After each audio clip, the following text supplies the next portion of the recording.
নমস্কার, আপনারা দেখছেন ভয়েস অফ বাঁকুড়া। বাঁকুড়ার সব খবর, সঠিক খবর সবার আগে। 24 ঘন্টার মধ্যেই চুরি রহস্যের সমাধান। 30 জুন 2025 বিষ্ণুপুর থানার এক প্রশংসনীয় সাফল্য। ময়নাপুরের বাসিন্দা সাথী কোনার স্বামীকে নিয়ে থাকতেন ভাড়া বাড়িতে ভগৎ সিং মোড় এলাকায়। অভিযোগ 28 ও 29 তারিখে তারা বাড়িতে ছিলেন না। সেই সুযোগে চোরেরা বাড়িতে হানা দেয়। ফিরে এসে সাথী দেবী দেখতে পান 5 গ্রাম সোনার হার এবং 25,000 টাকা নগদ খোয়া গেছে। অভিযোগ দায়ের হতেই বিষ্ণুপুর থানার পুলিশ তৎপর হয়। মাত্র 24 ঘন্টার মধ্যেই চুরির কিনারা।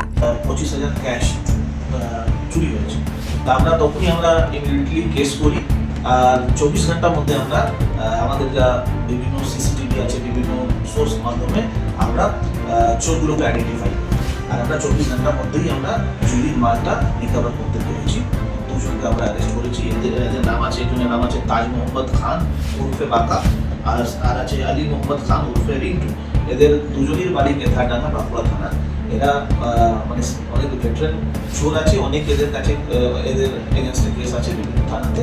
আমরা সিসিটিভি থেকে এদেরকে আইডেন্টিফাই করি আর এরা কনফেসও করেছে আর আমাদের স্টোলেন প্রপার্টি রিকভার করতে পেরেছি।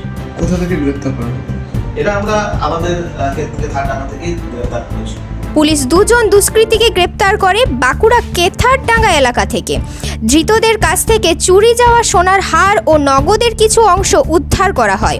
ধৃতদের আদালতে তোলা হলে তাদের বিরুদ্ধে 7 দিনের পুলিশি হেফাজতে আবেদন জানায় বিষ্ণুপুর থানার পুলিশ।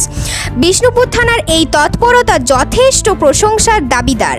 খুব দ্রুত চুরি রহস্যের সমাধান করে সাধারণ মানুষের মধ্যে আস্থা ফেরালো পুলিশ। এই ধরনের গুরুত্বপূর্ণ খবর সবার আগে পেতে আমাদের চ্যানেলটি সাবস্ক্রাইব করুন আর ভিডিওটি শেয়ার করতে ভুলবেন না।